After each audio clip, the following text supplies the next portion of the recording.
ವೀಕ್ಷಕರೇ, welcome to my YouTube channel. ಇವತ್ತು ನಾನೊಂದು ತುಂಬ ಉಪಯೋಗವಾಗೋ ಅಂತ ಒಂದು ಇದ್ದೀನಿ. ಏನು ಗೊತ್ತಾ, ನಮಗೆ ಎಷ್ಟೊಂದು ಕಡೆ ಫ್ರೀ ಹೆಲ್ತ್ ಸಿಸ್ಟಮ್ ಇದೆ, ಆದರೆ ನಮಗೆ ಅದ್ರ ಬಗ್ಗೆ ಗೊತ್ತಿಲ್ಲ. ನಾನಿವಾಗ ನಾನು ಎಕ್ಸ್ಪೀರಿಯೆನ್ಸ್ ಮಾಡಿರೋ ನಮ್ಮ ಫ್ಯಾಮಿಲಿಗೆ ಯೂಸ್ ಆಗಿರೋ ಒಂದು ಹಾಸ್ಪಿಟಲ್, ಅದು ಫ್ರೀ ಹಾಸ್ಪಿಟಲ್ ಬಗ್ಗೆ ನಾನು ನಿಮ್ಮ ಹತ್ರ ಹೇಳ್ತೀನಿ ಇವತ್ತು. ಅದು ಬೇರೆ ಯಾವುದೂ ಅಲ್ಲ, ಸತ್ಯಸಾಯಿಬಾಬಾ ಹಾಸ್ಪಿಟಲ್ಲು ಬೆಂಗಳೂರಲ್ಲಿದೆ. ಆಮೇಲೆ ಆಂಧ್ರ ಪ್ರದೇಶದಲ್ಲಿ ಪುಟ್ಟಪರ್ತಿ ಸತ್ಯಸಾಯಿಬಾಬಾ ತುಂಬ ಜನಕ್ಕೆ ಗೊತ್ತಾ ಇರುತ್ತೆ, ಅಲ್ಲಿದೆ. ಸೊ ನಾನು ಮೋಸ್ಟ್ ಆಫ್ ಇದು ಸತ್ಯಸಾಯಿಬಾಬಾ ಹಾಸ್ಪಿಟಲ್ ಬೆಂಗಳೂರು ವೈಟ್ಫೀಲ್ಡಲ್ಲಿ ಇರೋದ್ರ ಬಗ್ಗೆ ಹೇಳ್ತೀನಿ. ಯಾಕಂದರೆ ಇದು ನನ್ನ ಪರ್ಸ್ನಲ್ ಎಕ್ಸ್ಪೀರಿಯೆನ್ಸು, ನಾವು ಅದರಿಂದ ಬೆನಿಫಿಟ್ ಆಗಿದ್ದೀವಿ. ಸೊ ದಟ್ ನಾನು ಬೇರೆ ಎಲ್ಲರೂ ಕೂಡ ಯಾರಾದರೂ ನೀಡಿರೋರು ಅವ್ರಿಗೂ ಕೂಡ ತುಂಬ ಉಪಯೋಗ ಆಗುತ್ತೆ. ಯಾಕಂದರೆ ಊರ ಕಡೆ, ಹಳ್ಳಿ ಕಡೆ, ಅಥವಾ ಈವನ್ ಇನ್ ಬೆಂಗಳೂರಲ್ಲೇ ಆಗಲಿ, ಎಲ್ಲೇ ಆಗಲಿ, ಒಂದು ಸ್ಮಾಲ್ ಟೆಸ್ಟಿಗೆ ನೀವೊಂದು ಬ್ಲಡ್ ಟೆಸ್ಟು, ಒಂದು ನಾರ್ಮಲ್ ಚೆಕಪ್ಗೆ ಹೋಗ್ತೀವಿ ಅಂದ್ರೇ ಸಾವಿರಾರು ರೂಪಾಯಿ ಗಟ್ಟಲೆ ದುಡ್ಡು ಆಗುತ್ತೆ. ದುಡ್ಡು ಯಾರಾದರೂ ಹೆಲ್ತ್ ಇನ್ಶೂರೆನ್ಸ್ ಇರೋರಿಗೂ ಅಥವಾ ರೀಸನಬಲಾಗಿ ಅರ್ನ್ ಮಾಡ್ತಾ ಇರೋರಿಗೂ ಅವ್ರಿಗೆಲ್ಲ ಮ್ಯಾಟ್ರ್ ಆಗದೆ ಹೋಗ್ಬೋದು. ಆದರೆ ಕೆಲವೊಂದು ಫ್ಯಾಮಿಲೀಸ್ಗೆ ಆಗಲಿ, ಲೈಕ್ ಅವರು ಅದು ಆಗೋ ಖರ್ಚುಗಳೆಲ್ಲ ಅಫೋರ್ಡ್ ಮಾಡೋಕ್ಕಾಗೋದಿಲ್ಲ. ಆ ಥರ ಇರೋರಿಗೆಲ್ಲ ಇದು ಬಹಳ ಉಪಯೋಗ ಆಗುತ್ತೆ. ದಯವಿಟ್ಟು ಈ ವಿಡಿಯೋನ ಸಾಧ್ಯವಾದಷ್ಟು ಜನಗಳಿಗೆ ಶೇರ್ ಮಾಡಿ, ಸೊ ದಟ್ ಅವರು ಕೂಡ ಇದರಿಂದ ಉಪಯುಕ್ತರಾಗ್ತಾರೆ. ಸೊ ಸತ್ಯಸಾಯಿಬಾಬಾ ಹಾಸ್ಪಿಟಲಲ್ಲಿ ಸಪೋಸ್ ನಾವು ನಮ್ಮ ತಾಯಿದೇ ಒಂದು ಇನ್ಸಿಡೆಂಟಿಂದ ಹೇಳ್ತೀನಿ ನಾನು. ನಮ್ಮಮ್ಮಂಗೆ ತುಂಬ ಕಡೆ ನಾವು ಹೆಲ್ತ್ ಚೆಕಪ್ ಮಾಡಿಸಿದಾಗ ಅವ್ರಿಗೆ ಹೊಟ್ಟೆಯಲ್ಲಿ ಒಂದು ಗೆಡ್ಡೆ ಇತ್ತು. ಈಗ ಗರ್ಭಚೀಲ ಇರುತ್ತಲ್ವ, ಆ ಗರ್ಭಚೀಲದಿಂದ ಸ್ವಲ್ಪ ಇನ್ಫೆಕ್ಷನ್ ಥರ ಹಾಕ್ಬಿಟ್ಟು ಅದು ಗೆಡ್ಡೆ ಥರ ಬೆಳೆದ್ಬಿಟ್ಟಿತ್ತು. ಸೊ ಅವ್ರಿಗೆ ಸ್ವಲ್ಪ ಹೆಲ್ತ್ ಇಶ್ಯೂಸ್ ಬರ್ತಾಯಿತ್ತು. ನಾವು ಹೊರಗಡೆ ಒಂದು 2-3 ಕಡೆ ಸ್ಕ್ಯಾನಿಂಗ್ ಮಾಡಿಸಿ ನೋಡಿದಾಗ ಅವ್ರು ಹೇಳಿದ್ರು, ಲೈಕ್ ಹೊಟ್ಟೆ ಒಳಗಡೆ ಗೆಡ್ಡೆ ಇದೆ, ಸೊ ಗೆಡ್ಡೆನೂ ತೆಗಿಬೇಕು, ಗರ್ಭಚೀಲ ಕೂಡ ತೆಗಿಬೇಕು ಅಂತ ಹೇಳಿದ್ರು. ಸೊ ನಮಗೆ ಹೀಗೆ ಯಾರೋ ಒಬ್ಬರು ಸಜೆಸ್ಟ್ ಮಾಡಿದ್ರು, ಲೈಕ್ ನಿಮಗೆ ಈ ಥರ ಆಪ್ರೇಷನ್ಸ್ ಎಲ್ಲ ಫ್ರೀಯಾಗಿ ಆಗುತ್ತೆ, ಹೋಗಿ ವಿಚಾರಿಸಿ ಅಂತೇಳಿ. ನಾವು ಇನ್ಷಿಯಲಾಗಿ ತುಂಬ ನೆಗ್ಲೆಕ್ಟ್ ಮಾಡಿದ್ವಿ. ಯಾಕೆಂದರೆ ಫ್ರೀ ಎಲ್ಲ ಆಗುತ್ತೆ ಅಂದರೆ ಹೆಂಗಿರುತ್ತೋ, ಏನು ಕತೆನೋ, ಹೈಜಿನಾಗಿ ಮಾಡ್ತಾರೋ ಇಲ್ವೋ, ಡಾಕ್ಟರ್ಸ್ ಹೆಂಗಿರುತ್ತೋ ಅಲ್ಲೆಲ್ಲ ನೋಡ್ಕೊಳ್ಳೋದು ಅಂತ ಹೇಳಿ ಸ್ವಲ್ಪ ನೆಗ್ಲೆಕ್ಟ್ ಮಾಡಿದ್ವಿ. ಆದ್ರೂ ಯಾಕೆಂದರೆ ನಾವು ವಾಸವಾಗಿರೋ ಇದಕ್ಕೆ ವೈಟ್ಫೀಲ್ಡ್ ಹಾಸ್ಪಿಟಲ್ ಸ್ವಲ್ಪ ನಿಯರ್ ಇತ್ತು. ಸೊ ಹಾಗಾಗಿ ಯಾಕೆ ಹೋಗಬಾರ್ದು, ಕೇಳಬಾರ್ದು ಅಂತ ಹೇಳಿ ನಾವು ಅದನ್ನು ಹಾಸ್ಪಿಟಲ್ಗೆ ಹೋಗಿ ಕರ್ಕೊಂಡೋದ್ವಿ ನಮ್ಮ ತಾಯಿನ. ಸೊ ಇಲ್ಲಿ ಇವಾಗ ಆ್ಯಸ್ ಪರ್ ರೂಲ್ಸು ಈ ಸತ್ಯಸಾಯಿಬಾಬಾ ಹಾಸ್ಪಿಟಲ್ಗೆ ಹೋಗೋ ರೂಲ್ಸ್ ಏನಿದೆ ಅಂತ ಅಂದರೆ, ಸಪೋಸ್ ಯಾವುದಾದ್ರೂ ಕಾಯಿಲೆಗೆ ಸಪೋಸ್ ಆಪರೇಷನ್ ಮಾಡಬೇಕು, ಎಸ್ಪೆಷಲಿ ಹಾರ್ಟ್ದು, ಈ ಥರ ಗರ್ಭಚೀಲದು ಅಥವಾ ಡೆಲಿವರಿದು, ಶುಗರ್ದು, BP, ಎನಿ ಡಿಸೀಸ್, ಓಕೆ, ಯಾವುದಾದ್ರೂ ಆಗಲಿ. ಸೊ ನಿಮಗೆ ಏನಾದರೂ ಹೊರಗಡೆ ಚೆಕ್ ಮಾಡಿಸಿದಾಗ ಈ ಥರ ನಿಮಗೆ ಪ್ರಾಬ್ಲಮ್ ಇದೆ ಅಂತ ಹೇಳಿ, ನೀವು ಏನಾದರೂ ಸ್ಕ್ಯಾನು ಎಲ್ಲ ಮಾಡಿಸಿರೋದು ರಿಪೋರ್ಟ್ಸ್ ಇರುತ್ತೆ ಅಲ್ವಾ. ಸೊ ನೀವೇನು ಮಾಡಬೇಕು ಅಂದರೆ, ಗೂಗಲಲ್ಲಿ Sathya Sai Baba Whitefield online toll free ಒಂದು ನಂಬರ್ ಇದೆ. ಸೊ ನೀವು ಅದಕ್ಕೆ ನಂಬರ್ಗೆ ಡಯಲ್ ಮಾಡಿದ್ರೆ ಕೆಲವು ಸರಿ ಏನಾಗುತ್ತೆ ಅಂದರೆ ಇಮ್ಮಿಡಿಯೇಟ್ ಕನೆಕ್ಟ್ ಆಗುತ್ತೆ, ಲೈಕ್ ಅದು ಅದರ್ ಪೀಪಲ್ ಇಲ್ಲ ಅಂದರೆ ಲೈಕ್ ನಿಮ್ಮ ನಂಬರ್ ನಾವು ತೊಗೊಂಡಿದ್ದೀವಿ, ನಿಮಗೆ 2-3 ದಿನದಲ್ಲಿ ನಾವೇ ಕಾಲ್ ಮಾಡ್ತೀವಿ ಅಂತ ಹೇಳಿ ಒಂದು ಮೆಸೇಜ್ ಬಂದು ಕಟ್ ಆಗುತ್ತೆ. ಕೆಲವು ಬಾರಿ ಈಗ ನಿಮಗೆ ತುಂಬ ಅರ್ಜೆಂಟ್ ಇದೆ ಅಂದ್ಕೊಳ್ಳಿ, ಆ ಥರ ನೀವು ಆ ಥರ ಹೇಳ್ತಿದ್ರೂ ಕಟ್ ಮಾಡಿಬಿಡಿ, ಅದೊಂದು ಸ್ವಲ್ಪ ಹೊತ್ತು ಹಾಗೆ ಲೈನಲ್ಲಿ ಇರಿ. ಸೊ ನಿಮಗೆ ಕನೆಕ್ಟ್ ಆಗುತ್ತೆ ಅದು. ಸೊ ಕನೆಕ್ಟ್ ಆಗಿ ನಿಮಗೆ ಡೈರೆಕ್ಟ್ ನೀವು ಯಾವುದಾದ್ರೂ ಲ್ಯಾಂಗ್ವೇಜಲ್ಲಿ ಮಾತಾಡ್ಬೋದು. ಅವ್ರು ಕೇಳ್ತಾರೆ ನೀವು ಯಾವ ಲ್ಯಾಂಗ್ವೇಜ್ ಅಂತ, ನಿಮಗೆ ಯಾವುದು ಲ್ಯಾಂಗ್ವೇಜು ಮಾತಾಡೋದು ನಿಮಗೆ ಅಭ್ಯಾಸ ಇರುತ್ತೆ ಆ ಲ್ಯಾಂಗ್ವೇಜ್ ಅಂದರೆ ಅವ್ರು ಅದೇ ಲ್ಯಾಂಗ್ವೇಜಲ್ಲಿ ಮಾತಾಡಿ ಕೇಳ್ತಾರೆ, ಏನು ಪ್ರಾಬ್ಲಮ್ಮು ನಿಮಗೆ, ನಿಮ್ಮ ಹತ್ರ ಡಾಕ್ಯುಮೆಂಟ್ಸ್ ಇದ್ದಾವೆ, ಈ ಥರ ಕಾಯಿಲೆ ನೀವೆಲ್ಲ ಹೇಳಬೇಕು, ಈ ಥರ ಕಾಯಿಲೆ ಇದೆ, ನಿಮಗೆ ಗೊತ್ತಿರೋರ್ಗಾಗಲಿ ಯಾರಿಗೇ ಆಗಲಿ ಈ ಥರ ಕಾಯಿಲೆ ಇದೆ, ಸೊ ನಾವು ಇದಕ್ಕೆ ಟ್ರೀಟ್ಮೆಂಟ್ ತೊಗೋಬೇಕು ಅಂತ ಇದ್ದೀವಿ, ಇದಕ್ಕೆ ಏನು ಪ್ರೊಸೀಜರ್ ಅಂತ ಎಲ್ಲ ಹೇಳಿ. ಅವ್ರು ಏನು ಮಾಡ್ತಾರೆ ಅಂದರೆ, ನಿಮಗೆ ಯಾವಾಗ ಬರಬೇಕು, ಎಂದು ಬರಬೇಕು, ಯಾವ ಟೈಮಲ್ಲಿ ಬರಬೇಕು ಅಂತ ಎಲ್ಲ ಸೇರಿ ನಿಮಗೊಂದು ನಂಬರ್ಗೆ ಮೆಸೇಜ್ ಕಳಿಸ್ತಾರೆ. ಸೊ ಆ ಮೆಸೇಜ್ ತುಂಬ ಇಂಪಾರ್ಟೆಂಟ್. ಯಾಕಂದರೆ ಸಾಯಿಬಾಬಾ ಹಾಸ್ಪಿಟಲಿ ತುಂಬ ಸ್ಟ್ರಿಕ್ಟು. ಯಾಕಂದರೆ ನಿಮಗೆ ಗೇಟಿಂದನೂ ಪ್ರತಿಯೊಂದು ಕಡೆನೂ ಚೆಕ್ ಮಾಡ್ತಾರೆ, ಲೈಕ್ ಇವ್ರಿಗೆ ಅಪಾಯಿಂಟ್ಮೆಂಟ್ ಇದೆಯಾ, ಯಾಕಂದರೆ ಫ್ರೀ ಅಲ್ವಾ, ತುಂಬ ಜನ ಬರ್ತಿರ್ತಾರೆ, ಆ ಥರ ಏನೂ ಗೊತ್ತಿಲ್ಲ. ಅಲ್ಲಿ ಆ್ಯಕ್ಚುಲಿ ರೂಲ್ಸು ತುಂಬಾ ಸ್ಟ್ರಿಕ್ಟ್ ಇದೆ. ಬಟ್ ನೀವು ರೂಲ್ಸ್ ಪ್ರಕಾರ ಹೋಗ್ತೀವಿ ಅಂತ ಅಂದರೆ ಏನೂ ಪ್ರಾಬ್ಲಮ್ ಆಗೋಲ್ಲ. ನೀವು ಫಸ್ಟು ಟೋಕನ್ ಬುಕ್ ಮಾಡ್ಕೊಳ್ಳಿ. ಟೋಕನ್ ನಿಮಗೆ ಮೆಸೇಜ್ ಕಳಿಸ್ತಾರೆ ಮೊಬೈಲ್ಗೆ ಯಾವಾಗ ಬರಬೇಕು ಅಂತ. ನೀವು ಅದೇ ಟೈಮ್ಗೆ ಹೋಗಿ ಅಲ್ಲಿಗೆ ಹೋಗಿ ಆದಮೇಲೆ ನೀವು ಈ ಥರ ನಮ್ಗೆ ಈ ಥರ ನಾವು ಈ ಥರ ಕಾಯಿಲೆಗೆ ಬಂದಿದ್ದೀವಿ ಅಂತ ಹೇಳ್ಬಿಟ್ಟು ನಿಮಗೆ ಅವರು ತುಂಬ ವಾರ್ಡ್ಸ್ಗಳಿರುತ್ತೆ. ಯಾಕಂದರೆ ತುಂಬ ಕಾಯಿಲೆಗಳಿಗೆ ತುಂಬಾ ಜನ ಇರ್ತಾರಲ್ವ. ಸೊ ಲೈಕ್ ತುಂಬ ವಾರ್ಡ್ಸ್ ಇರುತ್ತೆ, ತುಂಬ ಡಾಕ್ಟರ್ಸ್ ಇರ್ತಾರೆ. ಅರೌಂಡ್ ಲೈಕ್ ಡಾಕ್ಟರ್ಸ್ ಎಲ್ಲ ಒಂದು 9 ಗಂಟೆಗೆಲ್ಲ ಶುರು ಮಾಡ್ತಾರೆ. ಬಟ್ ನೀವು ಹೋಗುವಾಗ ಏನಾದರೂ ಹೋಗ್ತೀವಿ ಅಂತ ಅಂದರೆ ಬೇಗನೆ ಹೋಗಿ. ಲೈಕ್ ಅರೌಂಡ್ 7-7:30ಗೆಲ್ಲ ಅಲ್ಲಿ ಇರೋಂಗೆ ನೋಡ್ಕೊಳ್ಳಿ.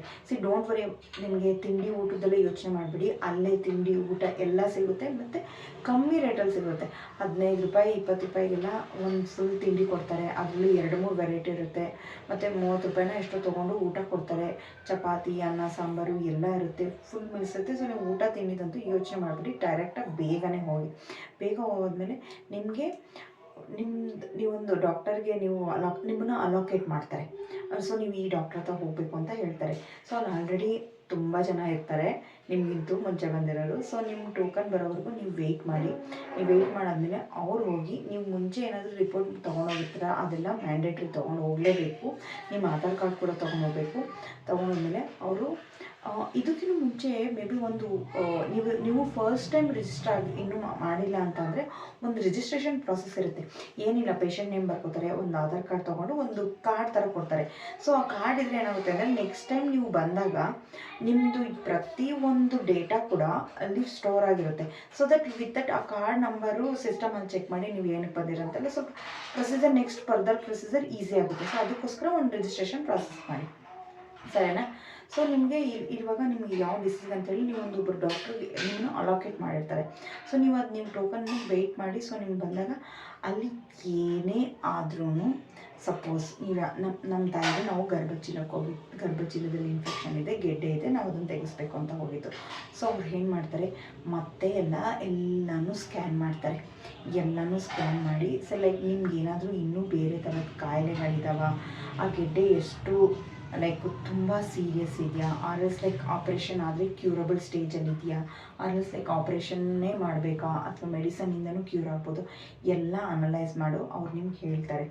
ಇದು ಎಲ್ಲನೂ ಒಂದೇ ದಿನದ ಪ್ರಾಸೆಸ್ ಅಲ್ಲ. ಯಾಕಂದರೆ ಅಲ್ಲಿ ಏನಾದರೂ ಸಪೋಸ್ ಒಂದು ನೀವು ಸ್ಕ್ಯಾನ್ ಏನಾದರೂ ಹೋಗಿದ್ದೀರ ಅಂತಂದರೆ ಅಲ್ಲೇ ಸ್ಕ್ಯಾನ್ ಮಾಡ್ತಾರೆ ವಿತ್ ಫ್ರೀ ಆಫ್ ಕಾಸ್ಟ್. ನಿಮ್ಮ ಹತ್ರ ₹1 ಸಮೇತ ಕೂಡ ಇಸ್ಕೊಳ್ಳೋದಿಲ್ಲ. ಎಷ್ಟೇ ಕಾಸ್ಟ್ಲಿ ಸ್ಕ್ಯಾನ್ ಆಗಿದ್ರೂ ಅವರೇ ಎಲ್ಲ ಮಾಡ್ತಾರೆ. ಸ್ಕ್ಯಾನ್ ಮಾಡಿ ಅದ್ರ ರಿಪೋರ್ಟ್ಸು ನಮಗೆ ಈಗ ಹೊರಗಡೆ ಪ್ರೈವೇಟಲ್ಲೆಲ್ಲಾದರೆ ಇಮ್ಮಿಡಿಯೇಟಾಗಿ ಆವಾಗಲೇ ಹಾಫ್ ಆನ್ ಅವರ್ 1 ಅವರ್ಗೆಲ್ಲ ಕೊಟ್ಬಿಡ್ತಾರಲ್ವ. ಬಟ್ ಇಲ್ಲಿ ಆ ಥರ ಆಗೋಲ್ಲ. ಲೈಕ್ ಸಮ್ಟೈಮ್ಸ್ 1 ಡೇ ಆಗುತ್ತೆ, ಸಮ್ಟೈಮ್ಸ್ 2 ಡೇಸ್ ಆಗುತ್ತೆ, ಸಮ್ಟೈಮ್ಸ್ 3 ಡೇಸ್ ಕೂಡ ಆಗುತ್ತೆ. ಅವ್ರು ಹೇಳ್ತಾರೆ ನಿಮಗೆ ಯಾವತ್ತು ರಿಪೋರ್ಟ್ ಬರುತ್ತೆ, ನೀವು ಯಾವತ್ತು ಮತ್ತೆ ಬರಬೇಕು ಅಂತಲೂ ಹೇಳ್ತಾರೆ. ಸೊ ಸಪೋಸ್ ನಮ್ಗೆ ಆ ಥರನೇ ಆಗಿದ್ದು, ನಾವು ಒಂದಿನ ಸ್ಕ್ಯಾನ್ ಮಾಡಿಸಿದ್ವಿ, ನಮ್ಗೆ ಅವತ್ತೇ ರಿಪೋರ್ಟ್ ಬರಲಿಲ್ಲ, ಆಮೇಲೆ ಇನ್ನೂ 2-3 ದಿನ ಬಿಟ್ಕೊಂಡು ಬನ್ನಿ ಅಂತ ಹೇಳಿದ್ರು. ಅದು ಹೇಳ್ತಾರೆ 2-3 ದಿನದಲ್ಲಿ 2 ದಿನನ 3 ದಿನನ ಯಾವ ಟೈಮಿಗೆ ಬರಬೇಕಂತ ಹೇಳ್ತಾರೆ. ಸೊ ನಾವೇನು ಮಾಡಿದ್ವಿ, ಮತ್ತೆ ನೆಕ್ಸ್ಟ್ ಟೈಮ್ ಹೋದ್ವಿ. ಆ ದಿನ ಸ್ಕ್ಯಾನಿಂಗ್ ರಿಪೋರ್ಟ್ ಬಂದಿನ. ಸೊ ಸ್ಕ್ಯಾನಿಂಗ್ ರಿಪೋರ್ಟ್ ಬಂದಿದ್ದಿನ ತೊಗೊಂಡೋದ್ವಿ. ಮತ್ತು ಡಾಕ್ಟರ್ ನಿಮಗೊಂದು ಟೋಕನ್ ನಂಬರ್ ಕೊಡ್ತಾರೆ. ಸೊ ನೀವು ಈ ಡಾಕ್ಟರ್ ಯಾಕಂದರೆ ರಿಪೋರ್ಟ್ಸ್ ಚೆಕ್ ಮಾಡಿಸೋದಕ್ಕೆ. ಸೊ ಅವರೆಲ್ಲ ರಿಪೋರ್ಟ್ ಎಲ್ಲ ಇದು ನೋಡಿ ಏನಿದೆ ಅಂದರೆ ಅದು ನಿಮಗೆ ಗೆಡ್ಡೆ ಇದೆ. ಸೊ ಲೈಕ್ ಅದನ್ನು ನಾವು ಆಪ್ರೇಷನ್ ಮಾಡಬೇಕು. ಬಟ್ ಆಪ್ರೇಷನ್ ಮಾಡಿದ ತಕ್ಷಣ ಡೈರೆಕ್ಟ್ ಆವಾಗಲೇ ಇಮ್ಮಿಡಿಯೇಟಾಗಿ ಆಪ್ರೇಷನ್ ಮಾಡೋದಿಲ್ಲ. ಸೊ ಮತ್ತೆ ಬೇರೆ ಎಲ್ಲ ಚೆಕ್ ಮಾಡ್ತಾರೆ. ನಿಮಗೆ TB ಏನಾದರೂ ಇದೆಯಾ, ಕಾಯಿಲೆ ಇದೆಯಾ, ಬೇರೆ ಏನಾದರೂ ಶುಗರ್ ಇದೆಯಾ, ECG ಇದೆಯಾ, ಆ ಥರ ಎಲ್ಲ ಚೆಕ್ ಮಾಡ್ತಾರೆ. ನಮ್ಮ ತಾಯಿಗೆ ಏನಾಗಿತ್ತು ಅಂದರೆ, ನಮ್ಮ ತಾಯಿಗೆ ಬೇರೆ ಯಾವುದು ಕಾಯಿಲೆ ಇಲ್ಲ, ಆದರೆ ಅವ್ರಿಗೆ ಅಸ್ತಮಾ ಇದೆ. ಸೊ ಅವ್ರಿಗೆ ಅಸ್ತಮಾ ಇರೋದ್ರಿಂದ ಅವರು ಕೇಳಿದ್ರು, ನಿಮಗೆ ಅಸ್ತಮಾ ಇದೆಯಲ್ಲ, ನೀವು ಯಾವ ಟ್ಯಾಬ್ಲೆಟ್ ಯೂಸ್ ಮಾಡ್ತಿದ್ದೀರಾ, ಯಾಕಂದರೆ ನೀವು ಏನಾದರೂ ಆಪ್ರೇಷನ್ ಮಾಡಬೇಕಾದ್ರೆ ಅವ್ರಿಗೆ ಯಾವುದೇ ಥರದ ತೊಂದರೆ ಆಗಬಾರ್ದು ಅಂತ ಎಲ್ಲ ಇನ್ಫಾರ್ಮೇಷನ್ ತೊಗೋತಾರೆ. ಸೊ ಅವ್ರು ಸುಮಾರು ದಿವಸದಿಂದ ಕೆಲವೊಂದು ಇನ್ಹೇಲರ್ ಯೂಸ್ ಮಾಡ್ತಿದ್ರು. ಅವ್ರು ಹೇಳಿದ್ರು ಈ ಇನ್ಹೇಲರ್ ಬೇಡ, ಬೇರೆ ಒಂದು ಇನ್ಹೇಲರ್ ಸಜೆಸ್ಟ್ ಮಾಡಿದ್ರು. ಸೊ ಆ ಇನ್ಹೇಲರ್ ಯೂಸ್ ಮಾಡಿ, ಅದು ನಮ್ಮ ಬಾಡಿಗೆ ಸೆಟ್ ಆಗಿ ಎಲ್ಲದಕ್ಕೂ ಅದಕ್ಕೊಂದು ಸ್ವಲ್ಪ ಟೈಮ್ ತೊಗೊಳುತ್ತೆ. ಸೊ ಅವ್ರು ಹೇಳಿದ್ರು, ನೀವು ಈ ಇನ್ಹೇಲರ್ನ ಯೂಸ್ ಮಾಡಿ ಸುಮಾರು ಒಂದು ತಿಂಗಳು ಈ ಇನ್ಹೇಲರ್ ಯೂಸ್ ಮಾಡಿಕೊಂಡು 1 ತಿಂಗಳು ಬಿಟ್ಕೊಂಡು ಬನ್ನಿ ಅಂತ ಅಂದರು. ಸೊ ನಮಗೆ ಲೈಕ್ ನಾವೇನೋ ಆಪ್ರೇಷನ್ ಮಾಡ್ತಾರೆ ಅಂತ ಹೇಳಿ ಹೋಗಿದ್ವಿ, ಅವ್ರಿನ್ನೂ 1 ತಿಂಗಳು ಬಿಟ್ಕೊಂಬನ್ನಿ, ಇನ್ಹೇಲರ್ ಯೂಸ್ ಮಾಡಿ ಅಂತ ಎಲ್ಲ ಹೇಳ್ತಿದ್ದಾರೆ. ನಾವು ಬಟ್ ಲೈಕ್ ಅಷ್ಟೇ ಇನ್ಫಾರ್ಮೇಷನ್ ಕೊಡೋದಿಲ್ಲ, ನಾವು ಆಚೆ ಬಂದುಬಿಟ್ವಿ. ಸೊ ನಾವೇನು ಮಾಡಿದ್ವಿ, ನಮ್ಮ ತಾಯಿಗೆ ಹೇಳಿದ್ವಿ ಇನ್ಹೇಲರ್ ತೊಗೊಳ್ಳಿ ಅಂತ ಅಂದರು. ಬಟ್ ನಮ್ಮ ತಾಯಿ ತುಂಬ ಡಿಸಪಾಯಿಂಟ್ ಆಗಿಬಿಟ್ರು. ಲೈಕ್ ಹೊರಗಡೆ ಮಾಡಿಸ್ದಂಗೆ ಇದೇನೋ ಮಾಡ್ತಾ ಇದ್ದೀರಾ, ಇಲ್ಲಿ ಇನ್ನೂ ಇವತ್ತು ಬನ್ನಿ ನಾಳೆ ಬನ್ನಿ ಇನ್ನೊಂದು ತಿಂಗಳು ಬಿಟ್ಕೊ ಬನ್ನಿ ಅಂತ ಹೇಳ್ತಿದ್ದಾರೆ. ಆ ಥರ ಎಲ್ಲ ಅವರು ಬೇಜಾರು ಮಾಡ್ಕೊಳಕ್ಕೆ ಶುರು ಮಾಡ್ತಿದ್ರು. ಬಟ್ ನಾವು ಏನೋ ಒಂದು ಪಾಸಿಟಿವ್ ಹೋಪ್ ಇತ್ತು, ಇಲ್ಲ ಆಗುತ್ತೆ ಅಮ್ಮ, ಯಾಕಂದರೆ ನಾವು ದಿಬ್ಬನವ್ರನ್ನೂ ನೋಡಿದ್ವಿ ಎಲ್ಲ ಮಾಡಿಸ್ಕೊಂಡಿರೋರು ಅವರೆಲ್ಲನೂ ಚೆನ್ನಾಗಿ ಮಾಡ್ತಾರೆ, ಇಲ್ಲ ಮಾಡಿಸ್ಕೊಳ್ಳೋಣ ಬಿಡಿ ನಿಮ್ಗೆ ಇನ್ಹೇಲರ್. ನಮ್ಮ ತಾಯಿಗೆ ಅದು ಇನ್ಹೇಲರ್ ಬೇರೆದವ್ರು ಸಜೆಸ್ಟ್ ಮಾಡಿದ್ದು, ಅವ್ರು ಮುಂಚೆ ಯೂಸ್ ಮಾಡ್ತಿದ್ದದ್ದು ಇನ್ಹೇಲರ್ಗಿಂತ ಇವ್ರು ಹೊಸ್ದಾಗಿ ಸಜೆಸ್ಟ್ ಮಾಡಿರೋ ಇನ್ಹೇಲರು ತುಂಬ ಎಫೆಕ್ಟಿವ್ ಆಗಿತ್ತು ಅವ್ರಿಗೆ. ಯಾಕಂದರೆ ಅವ್ರಿಗೆ ಸ್ವಲ್ಪ ಓಡಾಡಿದ್ರು ಸುಸ್ತಾಗೋದು, ಆಮೇಲೆ ಎವ್ರಿ ಡೇ ತೊಗೊಳ್ಳೇಬೇಕಿತ್ತು ಆ ಥರ ಇತ್ತು. ಬಟ್ ಅವ್ರು ಸಜೆಸ್ಟ್ ಮಾಡಿದ ಇನ್ಹೇಲರ್ ಸ್ವಲ್ಪ ಆ ಥರ ಏನು ಬೇಗ ಸುಸ್ತಾಗ್ತಿರ್ಲಿಲ್ಲ. ಅವರು ಏನಾದರೂ ಒಂದು ಸ್ವಲ್ಪ ಹೊರಗಡೆ ಬಂದ ತಕ್ಷಣ ಅವ್ರಿಗೆ ಆಯಾಸ ಬರೋದು ಆ ಥರ ಎಲ್ಲ ಆಗೋದಿಲ್ಲ, ಅದೆಲ್ಲ ಇತ್ತು. ಸೊ ಅವ್ರಿಗೇನು ಓಕೆ ಒಳ್ಳೆಯ ಒಂದು ಮೆಡಿಸಿನ್ ಕೊಟ್ಟಿದ್ದಾರೆ ಅಂತ ಅಂದರೆ ನೆಕ್ಸ್ಟು ಆಪ್ರೇಷನ್ ಇದರಲ್ಲೂ ಕೂಡ ಒಳ್ಳೆಯ ಹೋಪ್ ಇರುತ್ತೆ ಅಂತ ಎಲ್ಲ ಅವ್ರಿಗೊಂದು ಸ್ವಲ್ಪ ಆವಾಗ ಸ್ವಲ್ಪ ಪಾಸಿಟಿವ್ ಬಂತು. ಈ ಡ್ಯೂರೇಷನ್ನಲ್ಲಿ ಏನಾಯಿತು ಅಂತ ಅಂದರೆ ಕೆಲವೊಂದೆರಡು ಅದು ನಮ್ಗೆ ಗೊತ್ತಿರೋ ಪ್ರಕಾರ ನಾನು ಫೇಸ್ ಮಾಡಿರೋ ರೂಮರ್ಸೇ ಅನಿಸುತ್ತೆ. ಲೈಕ್ ಸಮ್ ಕಿಡ್ನೀಸ್ ತೊಗೋತಾರೆ, ನಮ್ಮ ಬಾಡಿ ಪಾರ್ಟಲ್ಲಿರೋ ಆರ್ಗನ್ ತೆಗೆದ್ಬಿಟ್ಟು ಬೇರೆಯವ್ರಿಗೆಲ್ಲ ಇದು ಮಾಡ್ತಾರೆ ಆಪ್ರೇಷನ್ ಮಾಡಬೇಕಾದ್ರೆ, ಈ ಥರ ಎಲ್ಲ ರೂಮರ್ಸ್ ಕೇಳಿಬಂದ್ಬಿಡ್ತು. ಸೊ ನಮ್ಮ ತಾಯಿ ಸ್ವಲ್ಪ ಹೆದ್ರ್ಕೊಂಡ್ಬಿಟ್ರು ಆ ಥರ ಎಲ್ಲ ಕೇಳಿದಾಗ. ಬಟ್ ನಾವು ಹೇಳಿದ್ವಿ, ಆಮೇಲೆ ನಾವು ತುಂಬ ವಿಚಾರಿಸಿದ್ವಿ ಬೇರೆ ಕಡೆ ಎಲ್ಲ, ಆ ಥರ ಎಲ್ಲ ಏನೂ ಇಲ್ಲ, ನಾವು ಧೈರ್ಯವಾಗಿ ಆಪ್ರೇಷನ್ ಮಾಡಿಸ್ಕೋಬೋದು, ಯಾಕಂದರೆ ತುಂಬ ಜನ ಮಾಡಿಸ್ಕೊಂಡಿದ್ದಾರೆ, ಹೆಲ್ದಿಯಾಗಿದ್ದಾರೆ ಅಂತ ಎಲ್ಲನೂ ಗೊತ್ತಾಯಿತು ನಮಗೆ. ಸೊ ನಮ್ಮ ತಾಯಿಗೆ ನಾವು ಧೈರ್ಯ ಹೇಳಿ 1 ತಿಂಗಳಾದಮೇಲೆ ಆ ಇನ್ಹೇಲರ್ ಯೂಸ್ ಮಾಡಾದಮೇಲೆ ಅವ್ರ ಹತ್ರ ಹೋದ್ವಿ, ಮತ್ತು ಡೇಟ್ ಕೊಟ್ಟಿರೋ ಟೈಮಲ್ಲಿ ಹೋದ್ವಿ. ಸೊ ಅವರು ಓಕೆ ಅದನ್ನೆಲ್ಲ ಅವ್ರು ಮತ್ತೆ ಹೆಲ್ತ್ ಚೆಕ್ ಮಾಡಿ ಆ ಇನ್ಹೇಲರ್ ಅವ್ರ ಬಾಡಿಗೆ ಸೂಟ್ ಆಗಿದೆಯಾ, ಮತ್ತು ಏನಾದರೂ ಆಸ್ಮಾದೆಲ್ಲ ಪ್ರಾಬ್ಲಮ್ ಇದೆಯಾ ಅಂತ ಎಲ್ಲ ಚೆಕ್ ಮಾಡಿ ಅವರೊಂದು ನಮಗೆ ಆಪ್ರೇಷನ್ಗೆ ಡೇಟ್ ಕೊಟ್ಟರು ಫೈನಲಿ. ಈ ಪ್ರಾಸೆಸ್ಸು ನಮಗೆ ಸುಮಾರು 2.5ರಿಂದ 3 ತಿಂಗಳಾಯಿತು ನಮಗೆ. ಯಾಕಂದರೆ it's not A like immediate ಟಕ್ ಟಕ್ ಟಕ್ ಅಂತ ಹೇಳಿ ಆಗಲಿಲ್ಲ, ಸ್ವಲ್ಪ ಡಿಲೇ ಆಯಿತು. ಸೊ ಈಗ ಕೆಲವ್ರಿಗೆ ಯಾರಿಗಾದ್ರೂ ಹೆಲ್ತು ಓಕೆ, ಇದರಲ್ಲಿ ನಾನು ಇನ್ನೊಂದು ಪಾಯಿಂಟ್ ಮತ್ತೆ ಆ್ಯಡ್ ಮಾಡ್ತೀನಿ. ಇದು ಒಂದು ನಮಗೆ 3 ತಿಂಗಳಾಯಿತು. ಸೊ ನಮ್ಗೆ 3 ತಿಂಗಳಾದಮೇಲೆ ನಮ್ಮ ತಾಯಿಗೆ ಆಪ್ರೇಷನ್ ಡೇಟ್ ಕೊಟ್ಟರು. ನನಗೆ ಅವಾಗ ಮಗು ಇರೋದ್ರಿಂದ ನಮ್ಮ ತಾಯಿ ಜೊತೆ ನಾನು ಹೋಗೋಕ್ಕಾಗಲಿಲ್ಲ, ನಮ್ಮ ತಂದೆ ಒಬ್ಬರೇ ಹೋದರು ನೋಡ್ಕೊಳ್ಳೋದಕ್ಕೆ. ಬೇರೆ ಆಪ್ರೇಷನ್ ಡೇಟ್ ಕೊಟ್ಟರು, ಆಪ್ರೇಷನ್ಗೆ ಜಾಯಿನ್ ಮಾಡಿಸ್ಕೊಂಡ್ರು. ಅವ್ರಿಗೆ ಅವರು ಅಲ್ಲಿ ಪ್ರೊಸೀಜರ್ಸ್ಗಳ ಲೈಕ್ ಬಿಫೋರ್ ಆಪ್ರೇಷನ್ ಮಾಡಬೇಕು, ಹಿಂದಿನ ದಿನ ಯಾವ ಥರ ಇರಬೇಕು, ಏನು ಊಟ ಕೊಡದೆ ಅವ್ರಿಗೆ ಬಾಡಿ ಸೆಟ್ ಮಾಡೋದು ಅದೆಲ್ಲ ಅವ್ರು ಮಾಡ್ಕೊತಾರೆ ಅದನ್ನೆಲ್ಲ. ಸೊ ನಮ್ಮ ತಾಯಿ ಅವ್ರಿಗೆ ಡೇಟ್ ಸಿಕ್ತು, ಅವರು ಆಪ್ರೇಷನ್ಗೆ ಅಡ್ಮಿಟ್ ಆದರು. 1-2 ದಿನ ಮುಂಚೆ ಹಾಗೆ ಅವರು ಅಡ್ಮಿಟ್ ಆದರು. ಆಮೇಲೆ ನಮ್ಮ ತಾಯಿ ಜೊತೆ ನೋಡ್ಕೊಳ್ಳೋದಕ್ಕೆ ನಮ್ಮ ತಂದೆ ಮಾತ್ರ ಇದ್ದರು. ಲೈಕ್ ಆ್ಯಕ್ಚುಲಿ ಅಲ್ಲೇನು ಯಾರೂ ಬೇಕಾಗಲ್ಲ ನೋಡ್ಕೊಳ್ಳೋ, ಯಾಕಂದರೆ ನರ್ಸ್ ಅವರೇ ಒಂದ್ಸರಿ ನೀವಲ್ಲಿ ಅವರು ಅಡ್ಮಿಟ್ ಮಾಡ್ಕೊಂಡ್ಮೇಲೆ ಆಪ್ರೇಷನ್ಗೋಸ್ಕರ ಎಲ್ಲ ನರ್ಸ್ಗಳು ಅಲ್ಲಿರೋರೇ ಚೆನ್ನಾಗಿ ನೋಡ್ಕೋತಾರೆ. ಸೊ ಅವ್ರದ್ದು ಆಪ್ರೇಷನ್ ಆಯಿತು. ಶನಿವಾರ ಅವ್ರಿಗೆ ಅಡ್ಮಿಟ್ ಮಾಡಿಕೊಡ್ರು. ಸೋಮವಾರ ಬೆಳಗ್ಗೆನೇ ಆಪ್ರೇಷನ್ ಆಯಿತು. ಆಪ್ರೇಷನ್ಗೆ ಲೈಕ್ ಅವರು ಏನು ಗೊತ್ತಾ, ನಿಮ್ಗೇನಾದರೂ ಒಂದು ಬ್ಲಡ್ ರಿಕ್ವೈರ್ಮೆಂಟ್ ಬೇಕು ಅಂತಂದರು ಅಥವಾ ಒಂದು ಮೆಡಿಸಿನ್ ಬೇಕು ಅಂತಂದರು ಯಾವುದೇ ಏನನ್ನು ಕೂಡ ನಿಮ್ಮ ಹತ್ರ ತರಿಸ್ಕೊಳ್ಳೋದಿಲ್ಲ, ಎಲ್ಲ ಹಾಸ್ಪಿಟ್ಲಲ್ಲೇ ಪ್ರೊವೈಡ್ ಮಾಡ್ಕೋತಾರೆ. ಎಲ್ಲ ನೆಸಸರಿ ಸ್ಟೆಪ್ಸು ಅವರೇ ತೊಗೊಂಡಿರ್ತಾರೆ, ನಿಮ್ಮನ್ನು ಏನೂ ಕೇಳೋದಿಲ್ಲ. ಸೊ ಆಪ್ರೇಷನ್ ತುಂಬ ಚೆನ್ನಾಗಿತ್ತು. ಯೂಶ್ವಲಿ ಯಾರಿಗಾದ್ರೂ ಆ ಥರ ದೊಡ್ಡ ಸ್ವಲ್ಪ ಮೇಜರ್ ಆಪ್ರೇಷನ್ ಆದಾಗ ಮಾಮೂಲಾಗಾದರೆ ಹಾಸ್ಪಿಟ್ಲಲ್ಲಿ ಬೇರೆ ಕಡೆ ಎಲ್ಲ ಒಂದು ವಾರ ಆ ಥರ ಎಲ್ಲ ಅಡ್ಮಿಟ್ ಮಾಡ್ಕೋತಾರೆ. ಬಟ್ ಅಲ್ಲಿ ಹೆಂಗೆ ಅಂದರೆ ವಿತಿನ್ 2-3 ಡೇಸಲ್ಲೇ ಡಿಸ್ಚಾರ್ಜ್ ಮಾಡಿಬಿಡ್ತಾರೆ ಜಾಸ್ತಿ ದಿನ, ಯಾಕಂದರೆ ಅವ್ರ ಮೆಡಿಸಿನ್ ತುಂಬ ಚೆನ್ನಾಗಿರೋದು ಕೊಡ್ತಾರೆ. ಸೊ ಪೇಷಂಟ್ಸು ಅಷ್ಟೇ ತುಂಬ ಬೇಗ ರಿಕವರ್ ಆಗಿಬಿಡ್ತಾರೆ. ನಮ್ಮ ತಾಯಿಗೆ ಒಂದು 2 ದಿನಕ್ಕೆ ಆಪ್ರೇಷನ್ ಆದ 2 ದಿನಕ್ಕೆ ಅವ್ರು ಡಿಸ್ಚಾರ್ಜ್ ಮಾಡಿಬಿಟ್ರು. ಆಮೇಲೆ ಅವ್ರು ಜಸ್ಟ್ ಡಿಸ್ಚಾರ್ಜ್ ಆದ ನಂತರ ಹಾಸ್ಪಿಟಲ್ ಇರೋವರೆಗೂ ಏನೇನು ಮೆಡಿಕೇಷನ್ ಬೇಕೋ ಎಲ್ಲ ಮೆಡಿಸಿನ್ಸು ಅವರೇ ಕೊಡ್ತಾರೆ. ಜಸ್ಟ್ ಆಪ್ರೇಷನ್ ಮುಗಿದ್ಮೇಲೆ ಹಾಸ್ಪಿಟ್ಲಿಂದ ಡಿಸ್ಚಾರ್ಜ್ ಆದಮೇಲೆ ಮನೆಗೆ ಬಂದಾದ್ಮೇಲೆ ಸ್ವಲ್ಪ ಮೆಡಿಕೇಷನ್ ತೊಗೊಂಡು ಅದನ್ನು ಮಾತ್ರ ಬರ್ಕೊಡ್ತಾರೆ. ನಾವು ಅದನ್ನು ಹೊರ್ಗಡೆನೇ ತೊಗೋಬೇಕು, ಅವ್ರೇನು ಪ್ರೊವೈಡ್ ಮಾಡಲ್ಲ ಆವಾಗ. ಸೊ ಈ ಥರ ಆಯಿತು. ನಮ್ಮ ತಾಯಿ ಇವಾಗ ತುಂಬ ಚೆನ್ನಾಗಿದ್ದಾರೆ, ಅವ್ರಿಗೆ ಯಾವ ಥರದ್ದು ಪ್ರಾಬ್ಲಮ್ಮು ಇಲ್ಲ ಗರ್ಭಚೀಲದ ಬಗ್ಗೆ ಆಗಿ. ಅವರು ಹೆಲ್ತ್ ಕೂಡ ಇವಾಗ ತುಂಬ ಚೆನ್ನಾಗಿದೆ. ಇದಷ್ಟೇ ಅಲ್ಲದೆ ನಮ್ಮ ಕಸಿನ್ಸ್ ಒಬ್ಬರಿಗೆ ಹಾರ್ಟಲ್ಲಿ ಅವ್ರಿಗೆ ಹೋಲ್ ಇತ್ತು. ಅರೌಂಡ್ 15 ಇಯರ್ಸ್ ಅವ್ರಿಗೆ 10 ಇಯರ್ಸಲ್ಲಿ ಆಪ್ರೇಷನ್ ಮಾಡಿಸಿದ್ದು, ಹಾರ್ಟಲ್ಲಿ ಹೋಲ್ದು ಆಪ್ರೇಷನ್ ಮಾಡಿಸಿದ್ವಿ. ಅವರು ಅಷ್ಟೇ ತುಂಬ ಚೆನ್ನಾಗಿದ್ದಾರೆ. ಮತ್ತು ನಮ್ಮ ಊರಲ್ಲೆಲ್ಲನೂ ನಾವು ತುಂಬ ಜನಕ್ಕೆ ಹೇಳಿದ್ವಿ. ಒಬ್ರಿಗೇನೋ ವಾಟ್ರಲ್ಲಿ ಹೊಟ್ಟೆ ಒಳಗಡೆ ವಾಟರ್ ಬಬಲ್ ಥರ ಆಗ್ತಿತ್ತಂತೆ. ಸೊ ಅವರು ಕೂಡ ಬಂದು ಆಪ್ರೇಷನ್ ಮಾಡಿಸ್ಕೊಂಡೋದ್ರು. ಆಮೇಲೆ ನಮ್ಮ ರಿಲೇಟಿವ್ ಒಬ್ಬರಿಗೆ ಈ ಥರ ಮೂಗಲ್ಲಿ ಏರ್ ಹೋಗೋದೇನೋ ಬ್ಲಾಕ್ ಆಗಿಬಿಟ್ಟು ತುಂಬ ಒಂದು 2-3 ಕಡೆ ಸ್ಕ್ಯಾನಿಂಗ್ ಎಲ್ಲ ಮಾಡಿ ತೋರಿಸಿದ್ರು. ಏನೋ ಬ್ಲಾಕ್ ಆಗಿದೆ, ಆಪ್ರೇಷನ್ ಮಾಡಬೇಕಂತ ಎಲ್ಲ ಹೇಳಿದ್ರಂತೆ.